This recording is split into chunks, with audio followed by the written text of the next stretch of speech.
Hello everyone. अभी आज जो हम लोग यहाँ पे इस वीडियो में देखने वाले हैं वो जो 5 क्वेश्चन 6 क्वेश्चन हम आज आपको जो दिए थे वही 6 क्वेश्चन आज हम यहाँ पे सॉल्व करने वाले हैं। तो फर्स्ट क्वेश्चन पे ट्राई करते हैं। आप लोगों को मैंने 10 मिनट्स दिया था। क्वेश्चन ये क्या है कि the mean of all 4 digit even natural numbers of the form A B B होना चाहिए। मतलब वो जो 4 डिजिट का नंबर होगा वो उसका फर्स्ट 2 डिजिट रिपीट होना चाहिए, लास्ट 2 डिजिट रिपीट होना चाहिए, जहां पे a जो है वो 0 से बड़ा है। ठीक है, तो इस क्वेश्चन को आप कैसे कह सकते हैं a 0 से बड़ा है, मतलब 1 1 होना चाहिए। उसके बाद हमारे पास क्या क्या आ सकता है, 2 2 आ सकता है। उसके बाद अगला नंबर क्या क्या क्या आ सकता है, 1 1 4 4 आ सकता है। नेक्स्ट नंबर 1 1, उसके बाद 4 4 के बाद फिर क्या आएगा, 6 6 आ सकता है। 1 1 8 8 आ सकता है। अभी इतने नंबर आ सकते हैं। आप कहेंगे कि इवन नंबर चाहिए अपने को, तो 1 1 0 0 भी आ सकता है। यही नंबर आ सकते हैं। इसके अलावा फिर से वही चीज 2 2 0 0 आ सकता है, 2 2 2 2 आ सकता है, फिर 2 2 4 4 आ सकता है, और ऐसे करके फिर हम 2 2 6 6 और 2 2 8 8 इस तरह से आएगा। अगर मैं ऐसे ही लिखता चला जाऊंगा अल्टीमेटली, तो मेरे पास क्या आएगा एंड में, हमारे पास लास्ट में आएगा 9 9 0 0, फिर आएगा 9 9 2 2, फिर आएगा 9 9 4 4, फिर आएगा 9 9 6 6 और फिर आएगा 9 9 8 8। मतलब इतने ही नंबर आएंगे। इसके अलावा कोई और नंबर हमारे पास नहीं होगा जो इवन होगा। अब देखना, अपने से मीन पूछा है, तो जब मीन पूछा है तो हम क्या कर सकते हैं, यहाँ पे यहां से फिर हम स्टार्ट करते हैं। ठीक है, कि अगर इसका मीन मैं निकालता तो हमारे पास क्या आता, 1 1 4 4 मीन आता। अगर मैं इसका निकालता तो हमारे पास 1 1 4 2 2 4 4 आता। ऐसे में निकालते जाऊंगा तो हर बार ये बीच वाला पार्ट मीन आएगा, 2 इधर है 2 उधर है, बीच वाला मीन का मतलब क्या होता है, बीच वाला जो। ठीक है, अब उन सबका मुझे मीन निकालना, तो इन सबका मीन निकालना पड़ेगा। तो 1 2 3 ऐसा करके 9 तक। तो जब हम आगे चलते चले जाएंगे तो अल्टीमेटली जो इसका बीच वाला आएगा 9 + 1 10 10 डिवाइडेड बाय 5, मतलब 5 वाला जो पोर्शन होगा 5 5 4 4, ये हमारा क्या होगा, mean of all 4 digit even number होगा। ठीक है, तो ऑप्शन कौन सा हो गया यहाँ पे, ऑप्शन नंबर ए जो है वो करेक्ट आंसर है। आई होप कि क्लियर होगा, कोई दिक्कत नहीं होगी। नेक्स्ट क्वेश्चन पे आते हैं। ठीक है, नेक्स्ट क्वेश्चन क्या कह रहा है कि in an examination the maximum possible score जो है वो n है। कोई एग्जाम है उसमें n मार्क्स जो है वो मैक्सिमम मार्क्स है, n जो है वो मैक्सिमम मार्क्स है। इसका अगर कह रहा है कि उस एग्जाम में 45% पासिंग मार्क्स है, तो इस n का 45% अगर कोई ले आता है तो वो हो जाएगा स्टूडेंट पास। ठीक है, अगर कोई कैंडिडेट को 36 मार्क्स मिल रहे हैं, 36 मार्क्स मिल रहे हैं, पर वो स्टूडेंट पास होने से 68% मार्क्स पीछे रह गया, मतलब कोई स्टूडेंट को अगर 36 मार्क्स मिल रहे हैं तो वो पास नहीं हुआ, वो फेल हो गया। और कितने से फेल हुआ है, तो उसको 68% मार्क्स कम मिल रहे हैं, मतलब टोटल 100% में से 68 कम मिल रहा है, तो 100 - 68 32% मार्क्स मिल रहे हैं। तो उस स्टूडेंट को 32% मार्क्स मिले, किसका, जो पासिंग मार्क्स था, तो 45%। और इसका वैल्यू क्या है, इसका वैल्यू 36 है। अगर 36 है तो मैं इसको सॉल्व करता हूं। अब 32% है, 46% है, तो अगर मैं उन सबको इधर लेके आऊंगा तो 36 डिवाइडेड बाय 32 0.32 लिख रहा हूं 32% को, इंटू 0.45 लिख रहा हूं। ठीक, 9 से ये कैंसिल हो जाएगा, 9 × 4 और 8 × 4। ठीक है, तो ये 0.08 आ गया। उसके बाद 9 से इसको फिर हम कैंसिल कर सकते हैं, और 9 इंटू कितना होगा, 0.5। अब वापस मैं इस चीज को यहां पे लेके आता हूं कि हमारे पास क्या आ गया, 0.8, तो 8/100 हो गया, तो 8 डिवाइडेड बाय 100 इंटू, सॉरी उल्टा लिख देंगे यहाँ पे, क्योंकि ऊपर न्यूमरेटर है, तो यहाँ पे हम फिर क्या लेके आ जाएंगे, 100 डिवाइडेड बाय 8। आप समझ रहे हैं ना, पहले यहाँ पे क्या होगा, 1 डिवाइडेड बाय 8/100 ऐसे होता, फिर इसको इंटू लिखते, फिर 5/100, तो मैं इसको सीधे यहाँ लेके आ गया, 100/8 लिख रहा हूँ सीधा यहाँ पे, और फिर यहाँ पे 100 डिवाइडेड बाय 5 लिख रहा हूँ। 5 से ये कैंसिल हो गया 20 टाइम्स, 4 से ये कैंसिल हो जाएगा 4 × 2 और 25 × 4। इसको मल्टीप्लाई करेंगे तो 25 × 20, मतलब 25 × 20 जो होगा वो 500 हो जाएगा। 500 डिवाइडेड बाय 2 दैट इज 250, तो 250 मार्क्स का हमारा फुल मार्क्स था। n छोटा है, तो हमारा ऑप्शन कौन सा हो जाएगा, ऑप्शन बी हमारा इस क्वेश्चन का आंसर हो जाएगा। आई होप कि ये सब क्लियर हो रहा होगा, कोई दिक्कत नहीं है। कोई अगर आपको प्रॉब्लम है तो आप मुझे बता सकते हैं, कमेंट कर सकते हैं। ठीक है, नेक्स्ट क्वेश्चन पे चलते हैं। नेक्स्ट क्वेश्चन जो कह रहा है अपना, वो ये कह रहा है कि Manu earns 4000 per month and wants to save an average of 550 rupees per month in a year. ठीक है, हर महीने का 550 रुपए मनु बचाना चाहता है या चाहती है, whatever it is. अब कह रहा है पहले 9 मंथ में उसका जो मंथली एक्सपेंस था वो 3500 था, मतलब क्या, टोटल अर्न कर रहा था 400 और 35 उसका एक्सपेंस था, मतलब सिर्फ 500 रुपीज ही वो बचा पा रहा था. ठीक है, तो अब क्या है, and he foresees that 10th month onwards his monthly expense will increase to 3700, मतलब 3700 हो जाएगा. In order to meet his early savings target, his monthly earning in rupees क्या होगा ये बताना है. तो अभी देखो 9 months तक तो उसने सिर्फ कितना बचाया, सिर्फ 500, मतलब जो 50 रुपीज कम बचा पा रहा था 9 मंथ में, ये भी उसको अगले जो भी 9 महीने के बाद, मतलब 10th 11th 12th मंथ में इतना उसको और चाहिए होगा बचाने के लिए. अब अगले 3 महीने उसको हर महीने 3700 रुपीज क्या है, 3700 रुपीज उसका एक्सपेंस होगा. अब उसमें कितना वो अर्न करे ये पूछा है, तो जो हमें और 9 महीने को में चाहिए था वो भी हम इसमें ऐड कर देते हैं. ठीक, अब ये जब हम ऐड कर देंगे तो इसके बाद हमारे पास क्या बचेगा, हमारे पास 3 और महीने बचेंगे. अब 3 और महीने में अभी हमारे पास कितना 3700 हमारा एक्सपेंस हो गया. तो अभी के हिसाब से अगर आप देखेंगे तो 300 रुपीज क्या होगा, 300 रुपीज ही हम सेव कर पाएंगे हर महीने, है ना, 300 रुपीज ही सेव कर पाएंगे. तो अगर हम यहाँ पे अभी 300 रुपीज सेव कर पा रहे हैं तो अभी हम कैसे कर सकते हैं, कैसे कर सकते हैं आप बताइए.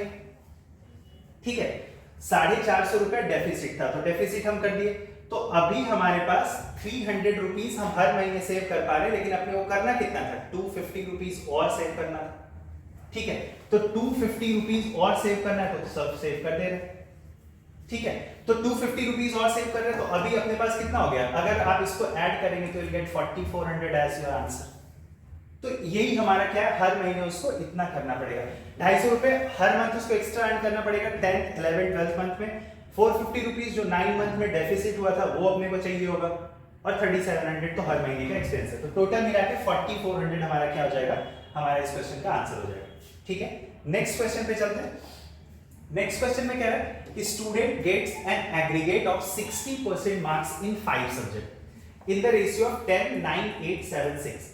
If the passing marks are 50% of the maximum marks and each subject has the same maximum marks, in how many subjects did he pass the examination? कोई स्टूडेंट है, उसने कोई एग्जाम दिया, टोटल एग्जाम जो दिया उसने 5 पेपर है, उस पेपर में उसको टोटल मिला के 60% मार्क्स मिल रहे हैं और पासिंग मार्क्स जो है वो 50% ही है. तो अपने से पूछा कितने सब्जेक्ट में उसने पास हुआ, वो कितने सब्जेक्ट में पास हुआ. तो एक बार देखना जरा 10 9 8 7 6, मतलब इसका एवरेजिंग अगर मैं करूं तो यहाँ पे 8 आ रहा है, 6 7 8 9 10 का एवरेज निकाल लो, बीच वाला वैल्यू, तो 8 आ रहा है.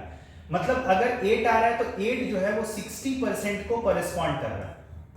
तो 50% को कॉरेस्पॉन्ड कौन करेगा ये मुझे चाहिए, क्योंकि 50% लेगा तो पास हो जाएगा. तो आप ऐसे कर सकते हैं कि अगर 60% का वैल्यू 8 है, ठीक है, तो उसके बाद 10% का वैल्यू क्या होगा, तो इस 60 को मैंने 6 से डिवाइड किया तो 8 को भी मैं 6 से कर देता हूं डिवाइड. ठीक है, तो ये हो गया. अच्छा, उसके बाद 50% का वैल्यू कितना होगा, तो इसको इंटू 5 किया मैंने, तो 8 डिवाइडेड बाय 6 इंटू 5, मतलब क्या हो गया 40 डिवाइडेड बाय 6, मतलब ये क्या 7 से वैल्यू कम है, ये वैल्यू 7 से कम है, मतलब 6 पॉइंट कितना 6.66 आप ऐसा पकड़ लो. तो 6.66 से ज्यादा जो भी जहां जहां वैल्यू है उन सब जगह पे स्टूडेंट जो पास हो गया. मतलब 6 से ज्यादा वैल्यू कहां कहां, 7 पास है. मतलब टोटल मिला के हम कितने पेपर में उसको पास कर सकता है वो स्टूडेंट, वो टोटल 4 पेपर ऐसा है जिसमें वो पास कर गया. आई होप कि ये क्लियर होगा क्वेश्चन. नेक्स्ट क्वेश्चन पे चलते हैं. ठीक है, नेक्स्ट क्वेश्चन क्या है, नेक्स्ट क्वेश्चन में ये कह रहा है कि I bought 5 pens 7 pencil and 4 eraser. 5 pen खरीदा किसी ने, उसके बाद 7 पेंसिल खरीदा किसी ने, और फिर 4 इरेजर किसी ने खरीदा. ठीक, अब कह रहा है राजन बॉट, कोई और है जो 6 पेन खरीदा है, 8 इरेजर एंड 14 पेंसिल, 14 पेंसिल खरीद रहा है और फिर इरेजर टोटल खरीदा है 8। अब जब इतने वो खरीद रहा है तो क्या हुआ, for an amount which was half more than what I had paid, जितना मैंने पे किया है उससे आधा ज्यादा है। मतलब अगर मैंने 100 पे किया तो उसने 150 रुपीज पे किया। What percent of the total amount paid by me was paid for the pens? मैंने कितने, जो भी पैसे मैंने खर्च किए उसमें मैं कितना परसेंटेज अमाउंट जो है वो मैंने पेन खरीदने में खर्च किया। ठीक, तो अगर मैं इसको देखूं ना तो एक चीज दिख रहा है, 7 का डबल है, 4 का डबल है, तो मैं इन सबको डबल करता हूं, दैट इज 5 पेन। इसको मैं ऐसा डबल कर रहा हूं इंटू 2 करके। 7 है तो 40 पेंसिल, उसके बाद 4 इरेजर है तो 8 इरेजर। अब जैसा ही ऐसे किया तो यहाँ पे 200 आ गया क्योंकि 100 से 200 पे चला गया। अब देखो इसने 40 इरेजर 8 इरेजर इसने भी खरीदा है उसको, और टोटल पेन खरीदा है इसने 6 पेन और मैंने खरीदा 8 पेन, 10 पेन सॉरी। तो ये जो एक्स्ट्रा मैंने 4 पेन खरीदा, इस वजह से ही तो हमें एक्स्ट्रा 50 रुपए पे करने पड़ रहे हैं अभी। समझ रहे हैं ना बात को? अगर मैं एक्स्ट्रा 4 पेन खरीदा तो 50 रुपए पे करने पड़ रहे हैं। इसका मतलब क्या है, 4 पेन का प्राइस अगर 50 रुपीज है तो 5 पेन, क्योंकि मैंने तो 5 पेन खरीदा था, तो 5 पेन का प्राइस क्या होगा ये मुझे निकालना है। तो 50 डिवाइडेड बाय 4 इंटू 5, तो ये कितना हो गया 250 डिवाइडेड बाय 4। तो यहां पे आप लिख सकते हैं 24 62.5, मतलब 100 रुपीज में से 62.5 रुपीज मैंने पेन खरीदने में लगाया था। इसका मतलब ऑप्शन कौन सा है, ऑप्शन नंबर बी इस क्वेश्चन का आंसर। आई होप कि क्लियर होगा। ये सारे बेसिक क्वेश्चन है, जो क्वेश्चन सिर्फ लॉजिक बेस्ड क्वेश्चन होते हैं, और ये सारे ही क्वेश्चन कैट एग्जाम में आ चुके हैं। आई होप कि क्लियर होगा। नेक्स्ट क्वेश्चन पे चलते हैं। नेक्स्ट क्वेश्चन क्या कह रहे हैं कि there is leak in the bottom of a tank. कोई टैंक है और इस टैंक के बॉटम में लीक है। ये कोई टैंक है, ठीक है, इस टैंक के बॉटम में लीक है। The leak can empty full tank in 8 hours। अगर मान लो कि इसमें अगर फुल टैंक मैं कर देता हूं तो इसको 8 आवर्स में पूरा ही टैंक खाली हो जाता है। जब टैंक फुल रहता है तो मैंने क्या किया, कोई दूसरा टैप इसमें ऐसा लाके लगा दिया, कोई ऐसा इसमें टैप मैं लाके लगा दिया। ये टैप इसको फिल कर रहा है, ठीक है, ये टैप इसको फिल कर रहा है। अगर ये टैप फिल कर रहा है तो टैंक जो, अच्छा ये कितना फिल कर रहा है, 6 लीटर पर आवर फिल कर रहा है। अब टैंक जो है वो एम्प्टी होता है 12 घंटे में, तो टैंक की कैपेसिटी बतानी है। ठीक, तो ध्यान से सुनना।